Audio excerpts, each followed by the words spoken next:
All right. Hello, good morning, good afternoon, good evening, wherever you are, and whatever time it is. My name is Jessica Graham, and I'm welcoming you to today's In Conversation series with our friends at Valley Verde. We're joined today by Rita Espinosa, Rochelle Harding, and Marlene Ventura Gallegos. Thank you so much for joining us, ladies. Before I formally introduce you, let's start off with a nice, fun icebreaker. Valley Verde is all about vegetables. So, what are all of your favorite vegetables? And we'll start with Rochelle. I would say one of my new favorite vegetables that I was introduced actually through this program is bok choy. I grew it for the first time last fall, and I would go out and harvest a head of bok choy and have it be my dinner. It was delicious, so I'm really excited about that. Yummy. Haven't had that in a few months, so now it's going to be on my shopping list this week. Marlene, what about you? My favorite vegetable is chayote squash. It's technically a fruit, but it's eaten more as a vegetable. It's very high in vitamins. It kind of has like a potato-like taste, but it's a little bit more watery. I recently learned from one of our participants that actually the leaves are also edible, which is something that I'm excited to try. Wow, is it what color is it chayote? What color is it? It's green. Uh-huh. Green. Okay, I have seen It that. looks Okay. like a vine. Hmm. Ooh, very nice. And Rita, what about your vegetable? One of my favorite vegetables that I like eating and growing is okra. Okra has a very high source in vitamins A, C, and magnesium. And magnesium is one of those key vitamins that you really need, especially if you're have type 1 or type 2 diabetes. So that's a really good vegetable to eat. I love cooking it. You can eat it raw or you can stir fry it. And it's just, I like harvesting it and growing it. It's very easy. It does well in our zone. And I was introduced by it with a similar program that I volunteered for. And they introduced that vegetable. And I was like, what is this? And I tried it out and I enjoyed it so much. And I just can't get enough of it. That's awesome, Rita. Okra. I grew up eating okra. My mom's side of the family is from Memphis, Tennessee, and I grew up eating okra sometimes, but I have never found it to be my favorite thing. But you gave me some tips on how to cook it, which were really helpful. I would Yeah. say mine. I don't know. You all have to tell me. Is it a fruit or is it a vegetable? Because mine is tomato. Technically, a fruit. Tomato, it's a fruit. Yeah. Okay. It's all the Well, fruit category. well, I failed the exercise, but I can't get enough of summer tomatoes. I'm looking forward to having my fill of them from local farmers markets. And again, thank you so much for being here. For those of you listening, I'm going to just make sure we share our guests' bios so you know a little bit about them and their professional background. Marlene Gallegos, again, is the Home Garden Program Coordinator with Valley Verde. She started working with Valley Verde just this year in February, so the newest leader of the team. Marlene is a San Jose State University graduate where she earned a Bachelor of Science in Environmental Studies with a minor in environmental restoration. Growing up, Marlene enjoyed visiting her grandparents' farm in Mexico, where they would grow strawberries, corn, tomatoes, and garbanzo beans. Ooh, that sounds like a nice mix. Marlene enjoys working outdoors and feeling the soil in her hands. As a home garden program coordinator, she's excited to help families develop a healthy lifestyle and love for organic and sustainable gardening. Wow, that's so impressive, Marlene. Thank you for joining us. Next, we have Rita, who was born and raised in East Side San Jose and is also a graduate of San Jose State University, where she received her Bachelor of Science also in Environmental Studies with a minor in Sustainable Water Resource and a focus in agriculture. While attending SJSU, Rita participated in the UC Master Gardener Program, a public service and outreach program under the University of California Division of Agricultural and Natural Resources. She received her credentials as a master gardener by participating with the UC Cooperative Extension Program. Rita grew up on her grandparents' farm, and she believes that everybody should have access to healthy, affordable, fresh produce. That's what we're here to talk about. As a home garden program coordinator, Rita's goal is to help families develop a passion for sustainable urban gardening physically and mentally, and overall help families develop a personal, healthy lifestyle. So I'm the target here, Rita. I'm excited to learn from you and your colleagues today, and thank you for being with us. And of course, we have Rochelle, who is the Home Garden Program Manager at Valley Verde. She comes to the organization with several years of teaching, program development, and home gardening experience. She graduated from Northwest University with her master's in international community development. Rochelle is passionate about social justice issues and works alongside communities to create resilience, equity, and wellness. All right, so now that everyone knows who they're talking to and who they're going to hear from, ladies. And also, isn't it cool that we're a group of ladies all together today? I think that's fun. For those of you who may not know, and Marlene, this question is for you. Help us understand, what is Valley Verde? What is your mission? What are you here to accomplish? Yeah, so Valley Verde is a nonprofit urban farm and nursery. We provide home gardening training through our home garden program, as well as micro entrepreneurship training to families of Silicon Valley with low resources. Our mission is to increase self-sufficiency, health, and resilience through a culturally informed community-based food system. And what I mean by culturally informed community-based food system is that, well, Silicon Valley is very diverse. We have people from coming here from many different parts of the world, and there's a lot of vegetables that people grow up with that they feel comfortable with. And coming here, sometimes you go to your local grocery store and you can't find these vegetables. So what we try to do is we try to incorporate them. Some of them include, for example, bottle gourd or okra, opal, bitter melon. And people get really happy coming here and seeing that, it's a place where they can buy seedlings and grow these plants that they're comfortable, that they grew up with back at home. We envision a Silicon Valley that is reconnecting to its agricultural roots, and for everybody to have access to healthy food. And then I'm also going to say this in Spanish for all the Spanish speakers that are listening. Valley Verde es una granja urbana y vivero. Proveemos entrenamiento de orgánica a las familias de bajos recursos, Silicon Valley. Nuestra misión es aumentar la autosuficiencia, salud y resiliencia a través de un sistema alimentario culturalmente informado. Visualizamos un Silicon Valley reconectándose a sus raíces agrícolas y logrando que todos tengan acceso a alimentos saludables.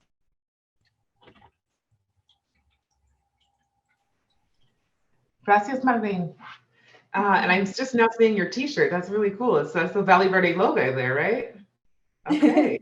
Wear it loud and proud. Oh, Rita's got hers too. Very nice. And Rochelle, yes, everybody's got their t-shirts on. Very good. So the home garden program, can you talk to us a little bit more about the vision behind that and what exactly it is?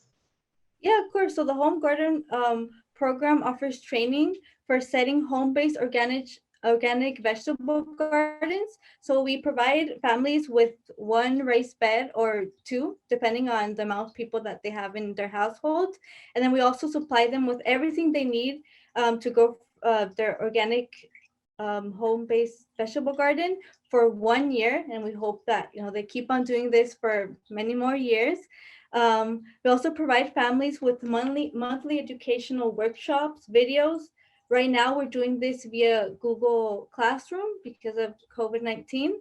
And then they also receive mentorship from their program coordinators to troubleshoot any garden issues that they may have. And it's very rewarding because many of the times when we do home garden visits, some people call us not just because they're having trouble, but because they want us to see their garden. They're so excited. A lot of these people are first-time gardeners and they're doing a great job. They tell me, oh, it's like raising a baby, my plants are my babies.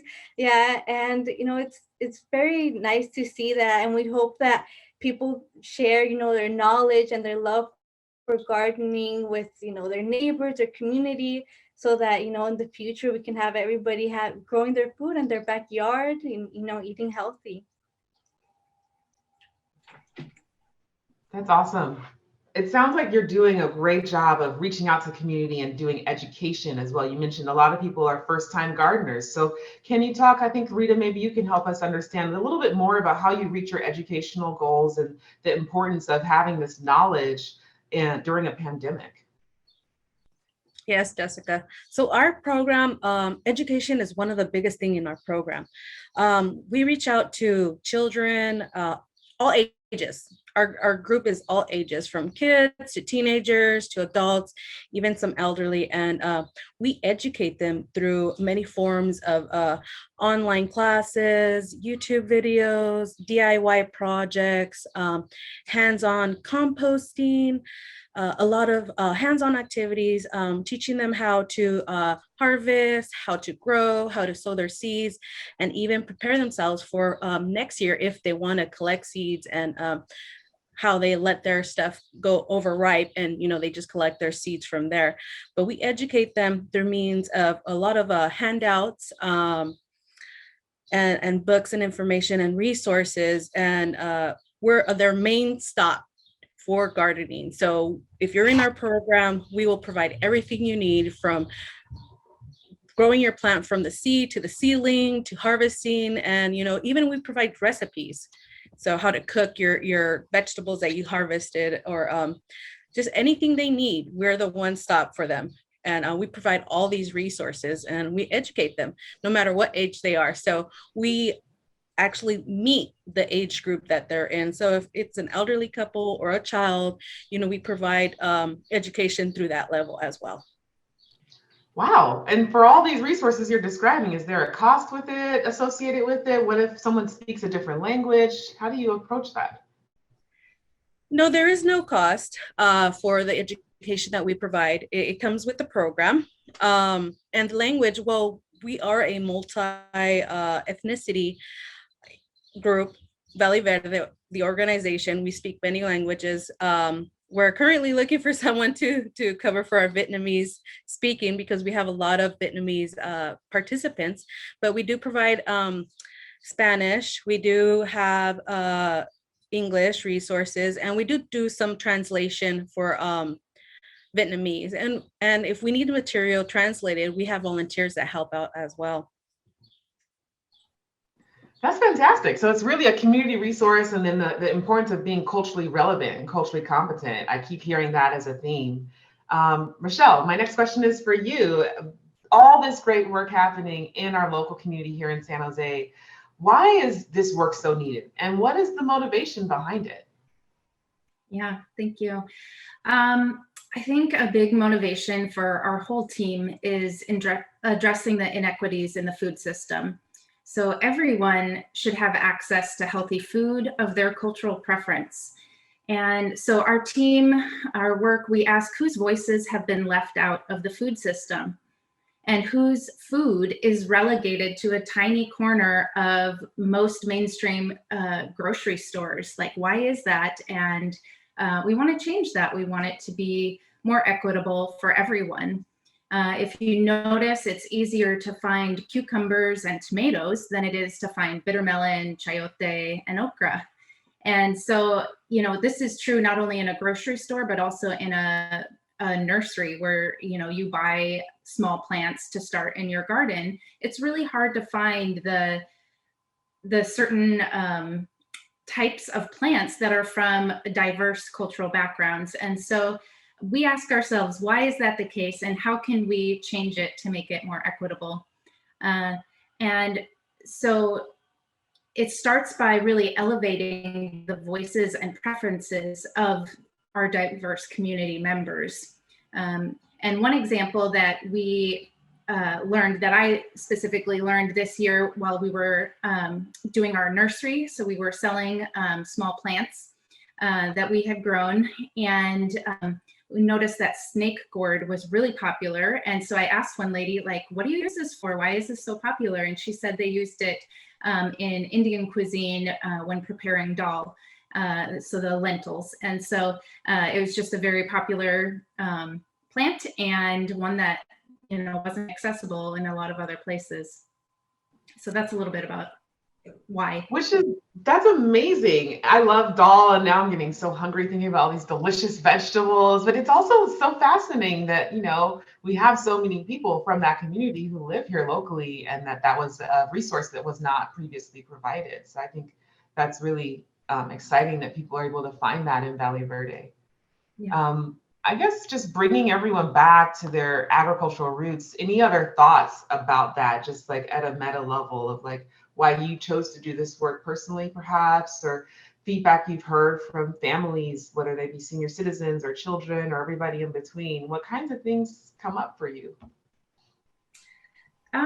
Well, I think people are really excited to just have access to food that they grew up eating. I know, as an educator, when we're teaching people how to grow food, they're going to be more likely to eat something that's healthy and nutritious if it comes from their particular heritage. And so people are really expressing that they're excited and thankful to be able to have access to the plants that they like to eat and that they know how to cook. Because if you get a plant and you don't know how to cook the vegetable or the fruit that comes from it, what are you going to do with it? It'll just go to waste.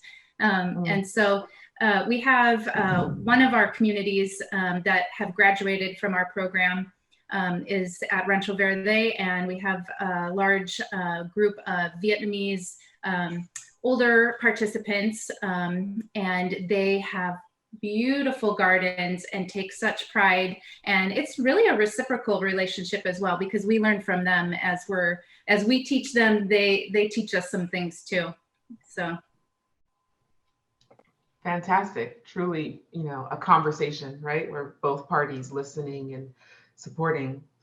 I think I heard someone say something about the focus groups and grids. And I think, Rita, maybe you can help us understand a little bit more about like, what does that all entail and how does that benefit the community? Yeah, so our focus groups are subgroups that we target that are not really that they don't meet their needs in the mainstream grocery stores. So for example, like Rochelle had mentioned, Vietnamese vegetables. A lot of Vietnamese vegetables, you won't find them in a mainstream grocery store, like let's say Safeway or Lucky's or Food Max. You won't find bitter melon. So bitter melon, it is like, I want to say almost a cucumber, but cucumber and a squash. And it's a little bit bitter. You have to cook it when it's not too ripe. So there's certain ways that people cook it, and it's very high in demand in our Vietnamese subgroup, and they always request bitter melon or other types of vegetables. So when we do subgroups, we ask them, what is it that you want to grow? And they usually say things that they're used to growing back in their homeland. And they want us to bring those seedlings for them to grow. So we do our research. Find out if the vegetable will grow in our zone and what are the benefits and, where we can locate the seeds. And we bring in these seeds and we provide them for them. We do test runs first and see if we can actually grow it. And then we provide these seedlings to them. And I think it's very, very important because like Rochelle said, if they are provided with a vegetable that they have no idea how to cook or what it's for, or maybe they don't like the taste, then they're not going to eat it. So why not give them a homeland vegetable that they're used to eating?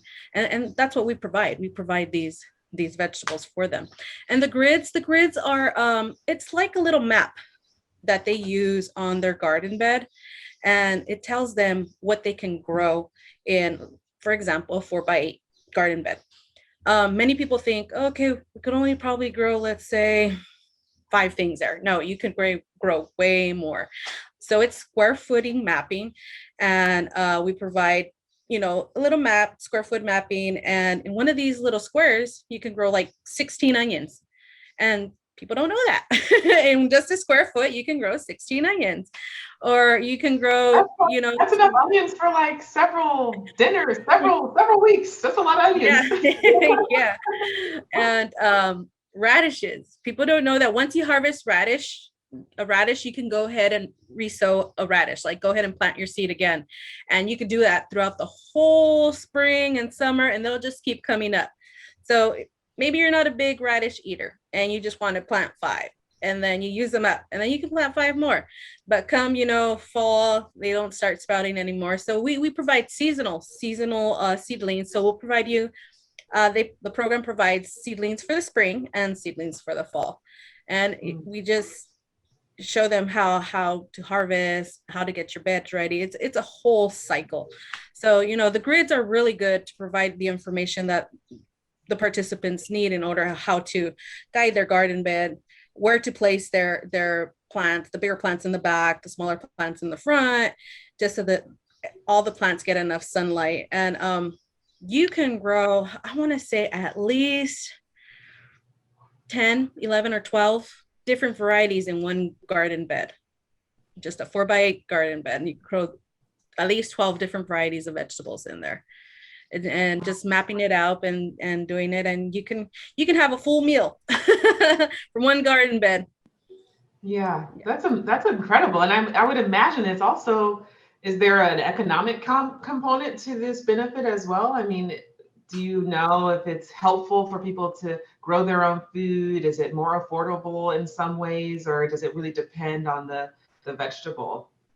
Oh no, that it really helps them. There was a research that people save about, I believe, $600 a year in just growing their own vegetables at home. And not only they save money by growing their own vegetables, but they don't spend on the cost of driving to the local market and spending in gas and waiting in line and all that, when they just have it right in the back of their yard. So they save there. And also, from where it's grown, getting it to your plate, if you're buying it from a mainstream store, it costs money. So, the travel time to where it's farmed from to come home, it's spending, the process of labor, and then cleaning process, and then getting it to the store, and then getting to your plate. It all costs, and it also produces, I want to say, I don't remember the word at the moment, but yes, it cuts down on carbon fumes from traveling and using emissions and all that, and it takes up a lot of fuel and energy to produce vegetables, for people from at a mainstream store. But if you grow it from your own home, you're eliminating all that, and you know what you put into your vegetables, so you know what you're going to consume as well. Wow. So we're getting better nutrition with more diverse options at a cost savings in a way that is connecting us to other people in the community. I mean, and also benefiting our environment. It's just so many levels of benefit and impact. For those of people who are listening and they're like, Valley Verde is where it's at. I love this whole model. I'm ready to start gardening, or I'm ready to start volunteering, or I want to support this mission. How can people get involved if they'd like to donate or volunteer? Where should they go and what should they do? If you're interested in volunteering, donating, or you just want to read more about our programs, you can visit us at www.valleyverde.org. Our Homeland Nursery is currently closed for the season, but we are going to reopen for the fall, so you can buy your fall seedlings. And you can also check us out on Instagram and Facebook as Valley Verde. I'm also going to say this in Spanish for all the Spanish speakers listening. Si está interesado en ser voluntario, aprender más sobre nuestros programas o gusta donar a Valley Verde, puede visitar la página de valleyverde.org. Todos los donativos serán para apoyar el programa de jardinería.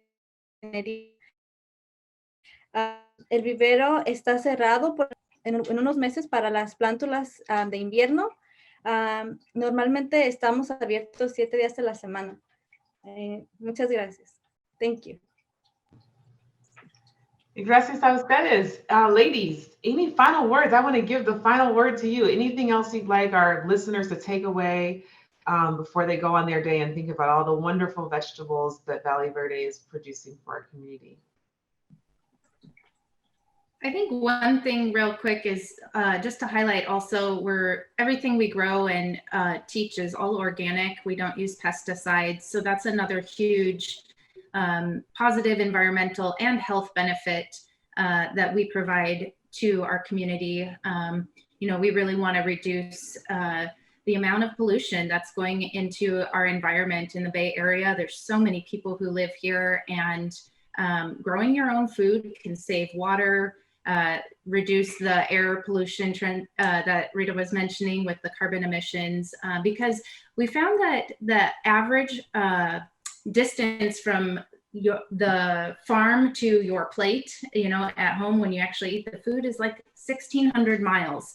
And so you can reduce that to a few feet by just walking out and, growing your own food. And you're going to be healthier. There's mental benefits, there's social benefits, physical benefits of being in the garden and just caring for something like that. And so we just want to promote equity and justice in the food system, in the conversation surrounding food, and how we can be more equitable in whose voice is included and whose food gets promoted.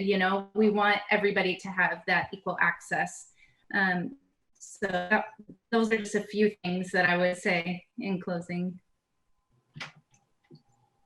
Well said. Thank you.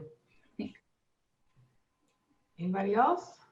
Yes, I would like to say our program is open to everyone, everyone that lives in San Jose and Santa Clara County. We service those that are low income and are HUD housing standards. And as long as you have an area where you can put a garden bed and get 6 to 8 hours of sunlight where your seedlings, your vegetable seedlings can grow, we will definitely be working with you and provide you these benefits and resources. So feel free to apply for next year. There is a limit though on local residents, just because we have a great number of people that always, that want to apply. So we do have a limit. And if your children are in certain schools, we meet the school children first and their parents, and then move on to the local residents. So it's a good thing to either apply and get on the list, and we reach out to you and we'll let you know. So just wanted to share who can apply. Awesome. Thank you, Rita, for that. Sounds like it's a time-sensitive ask. Make sure you go to valleyverde.org to sign up. And we'll be looking to have more opportunities to celebrate your incredible work. Thank you so much, ladies, for taking time to share your mission and your contributions to the community today with us. It's really a pleasure to hear from you. And I'm hoping that many of our listeners over the next few months will be able to check you out and benefit from your mission. So thank you very much. Thank you. Thank you, Jessica.